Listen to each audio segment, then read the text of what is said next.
In a world where quality business information is needed, we bring you On the Mic with Mike, the leading social enterprise business show in RVA. Join Mike King, the partnership guru, as he delivers game changers in Metro RVA. On the Mic with Mike showcases how business can help make society better. He discusses tech, culture, innovation, best business practices, and highlighting area nonprofits. Join Mike Monday through Friday, because it is the place where the best and brightest come to chat. Mike King, Mindy Flanagan here. Is that a new commercial? I like it. Oh, that's one of the very first ones. Oh, I like that. Well, thank you. Mindy Flanagan, Inspiring HR is here. Program is On the Mic with Mike. I'm Mike King Biz. We come to you 5 to 7 a.m. on ESPN Richmond. Mindy is our HR insider. Thank you. Yes, well, you're welcome. Tell folks what you do. Mindy Flanagan. I am the Chief Inspiration Officer and founder of Inspiring HR. We solve employee pain, generally for small businesses with less than 50 employees who are attempting to troubleshoot people challenges without any HR infrastructure to support the company in a way that's meaningful. So we help you create that HR infrastructure and solve employee problems along the way. One of the things we always talk about with you is that sales, the area that I come from, is loud and showy. Sales? Yes. It is loud. HR is not loud and showy. HR is not, but like you say, if it is done correctly, It could be. it is woven into the fabric of an organization. Do you know what a great thing for HR would be? If somebody says this is an awesome place, you do the company awards at the end of the year, because I've been to these sales conferences. I know all the accolades and the big trips and the awards, and people go up on stage, and there's a lot of drinking and fanfare going on at these events. I've been to them. They're fun. They're fun. But really, for the best HR people, when a company gets like a top place to work award, not one they paid for, a real one, where the employees say, we love working here, and the employee retention shows it, and there's all of these accolades about how awesome this place is to work, HR just stands in the background and smiles, knowing they had a lot to do with that, but no one's given them an award for it. No one is giving them an award. Yeah. So shout out to a good friend, Beth Murphy, over at Bryan and Stratton. She says that a third of their new students are referred from current and past students. That is your sales force. That's right. Right there. Those So are that, your brand ambassadors. that is what you're saying right there. Is when there's a culture, you just stand back and we're saying this is a great place to work. There's a lot of times there's some shenanigans that go with that. We pay and then they say, hey, congratulations. But when workers love what they do and the place that they're at, They talk about it all the time. They do. They can't at dinner wait. parties, on tennis courts, on golf courses, in the grocery store. Plus, if you really love your job and you're a brand ambassador, you're thinking about who can join us next that might be a good fit for this culture before the company even says they're hiring again. You're always on the lookout to keep adding small positive deposits into that workplace that you love. That's part of engagement. That's part of high productivity. That is part. So we are at a time now, as employers, entrepreneurs, we know what people want to attract new talent. Well, we think we know what they want. We do. Yeah. But Mindy Flanagan with with her crack staff, she's done the research. But her research team is, it is vast. Yes. Yes, it is. Well, okay. I employ a lot of experienced and opinionated HR people. Let me say that. That's my research. No shortage of people having opinions. No. But there's something that says with that one is people are bringing diverse thought processes, experiences on things that you may have never heard of. Well, that's why we're in an environment where we welcome dissent. I mean, we're 100% remote works, but our meetings probably run longer than they should because we invite dissent, which drives collaboration and new ideas. Okay, ma'am. There was a time that dissent was good. That was it. It was tolerated. It was accepted. Now, a lot of people do not accept dissent. We all are going to go to our tribe, and we cannot do that thing because we never did it. I'm standing on that, We've never done it that way? We've never done it that way. So when Mindy comes with this new idea, hey, maybe if we make the wheel round, it may work a little bit better. But the dissent in conversation is welcome because it helps advancement. Yeah. I can't know everything. Now, no single person on our team knows everything. I see the most effective leaders saying, I'm here to lead us in the right direction, but I can't do that without your help. You have to manage up. I need to hear your perspectives because we're not going to come to a well-rounded, informed decision on what to do next until we leverage our collective intelligence for the greater good. Mindy Flanagan here. One of the things is I learned from you is, and HR may be one of the few places. So, you have to manage up sales. All right, so the sales manager person has to deal with the troops. Yes. They also have to deal with upper management. Yeah, there wouldn't be enough money in the world for me to be a sales right there manager. is not the greatest. But HR, you guys have to manage up because you are the person a lot of times who has to go talk to the troops and deliver news. Yes. Employee messaging is normally centralized with us. Now, ideally, we'd like to facilitate employee messaging by way of us drafting it and making sure all the frontline leaders are good with it, and then the messaging goes from frontline leader to employee. See, this is how HR doesn't muck up the bonds between employee to manager. We may have proposed the communication and what needs to be trickled down to the troops, but we really have no business being the messenger because ultimately your day-to-day experience is most affected by your direct manager. And it's HR's job to get them comfortable with being a messenger. So, ma'am, you are well-versed in the HR world. You know a lot of things. But on this one, you were out in left field. I know. The one you're out in left field is... You know why? The one-to-one. Oh, God. You told me... What do you say that the one-to-one is? The one-to-one is to advance a positive working relationship between manager and employee. It is not a firing squad or a scolding session. And honestly, if you're having good substantive one-to-ones, doesn't have to be long, 30 minutes, maybe an hour, weekly, bi-weekly. It's all a part of making sure that the manager presents themselves as an ally to remove obstacles to get the job done. But the employee also sees the manager as an ally in understanding what's next for me in this role to succeed, what's next for me in this company to succeed. That's the one-to-one. I know you're telling me that's not reality. Right. I'm not a contrarian. Look at the look on your face. You're like, the look on that is... I do not know about other area one-to-ones. What else is there for one-to-one? What did you close this week? And what are you closing next week? That's sales. And that's really short-sighted, honestly. It is. But I think if I go to my brother and sister... numbers. I mean, it's numbers. It is numbers. So we're going to go chapter and verse of what has happened.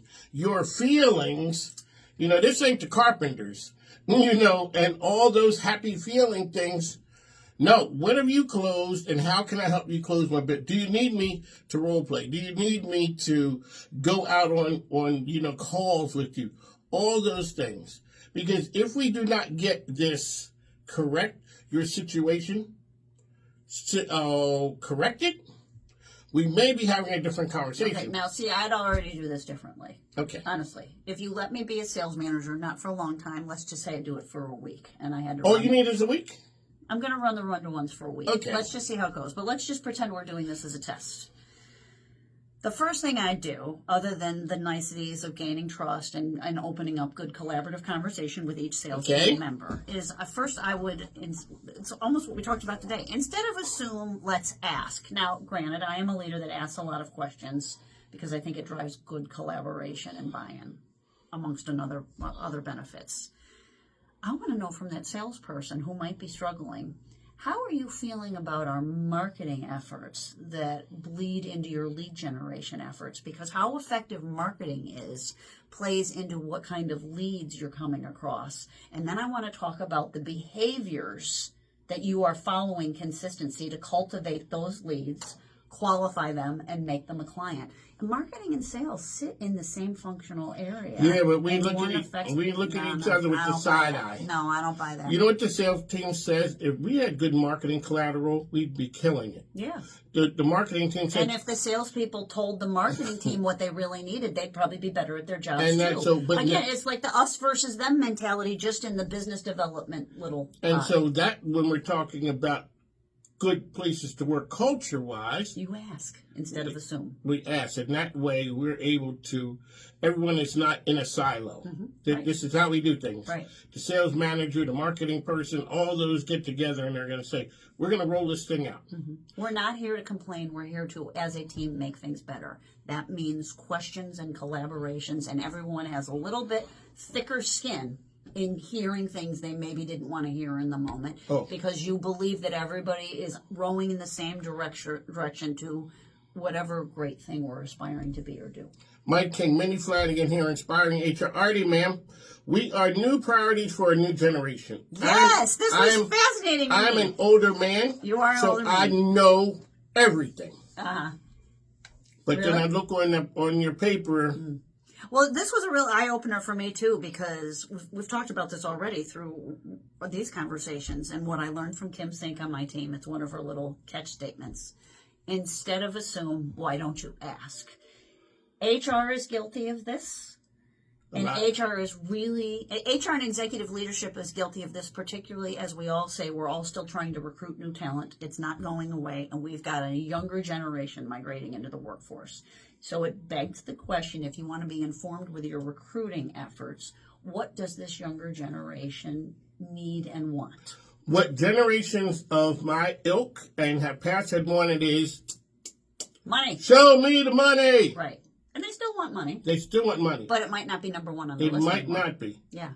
So what's interesting in this research that I got out of the Society for Human Resource Management, none of this surprised me at all. But again, it's the difference between the executive leadership team and HR just assuming this is the path for wages and benefits because this is the way it's always been. Why not occasionally a survey to actually confirm that we've got it right in terms of priorities, particularly how we spend our benefits dollars every year, right? If a company has a budget, if we can spend X amount of money on benefits, including professional development, are we doling out that money correctly according to what employees say they want? Okay, so here we want to ask the employees. Okay, so here's something that used to happen in the military. Two people at a certain rank, and the one is a troublemaker. Okay. The troublemaker is sent away to schools. That's the way that's professional development. So you go to this school and that school and a number of different schools. The good worker is held behind because they're a good worker. That's ridiculous. It's the military, man.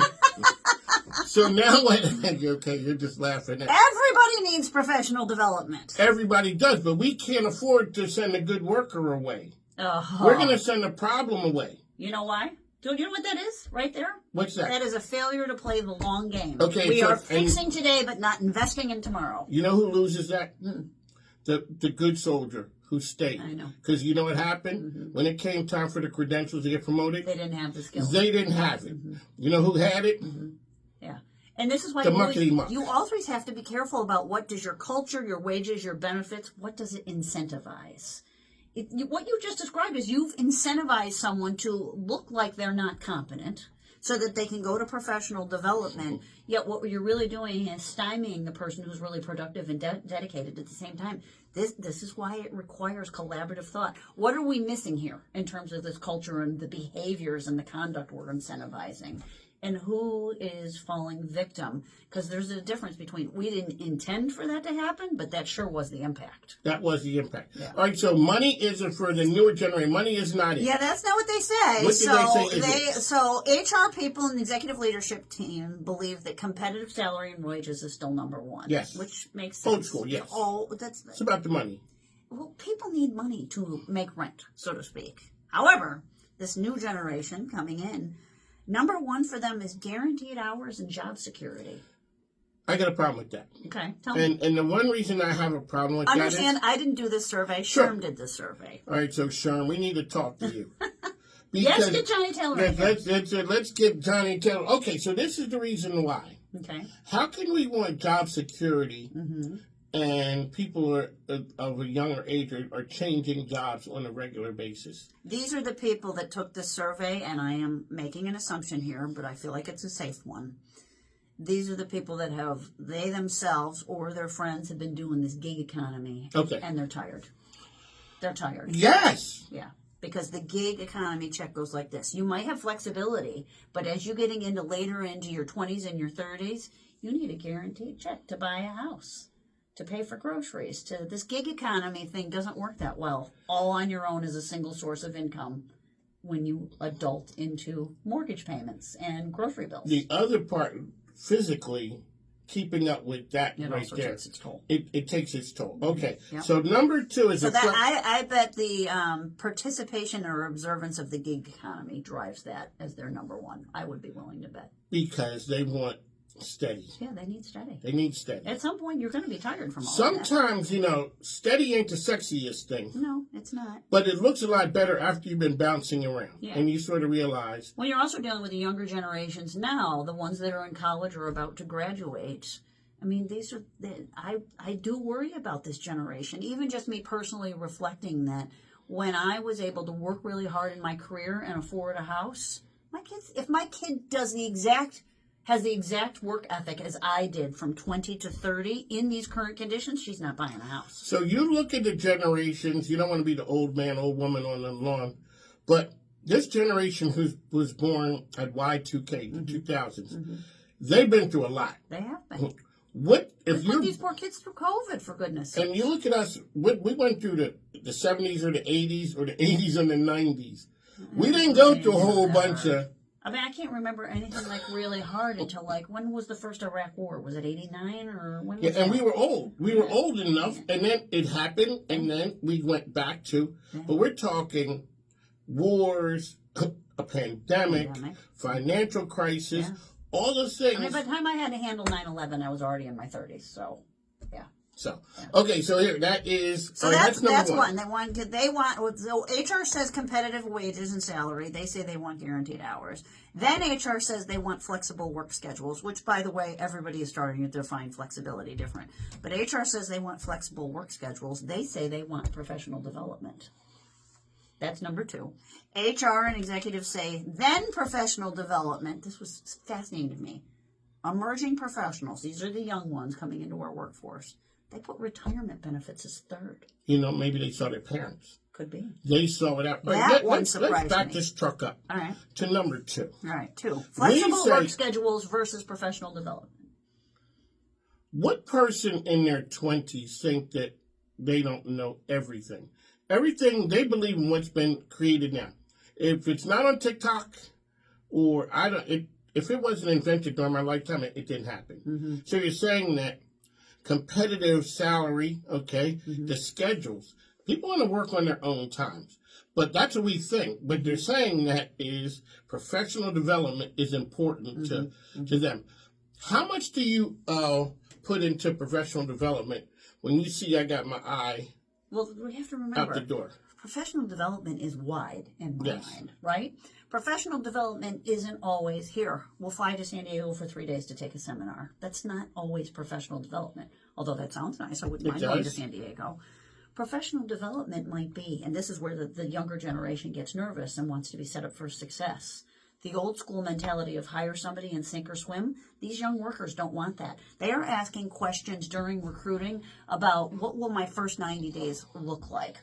What will I be given training on? Who will be my mentor? Who do I get to job shadow? And how will you measure whether or not I'm successful? That's what they're seeing as professional development. Professional development can be every day in your work environment if you get your culture right. If there's all kinds of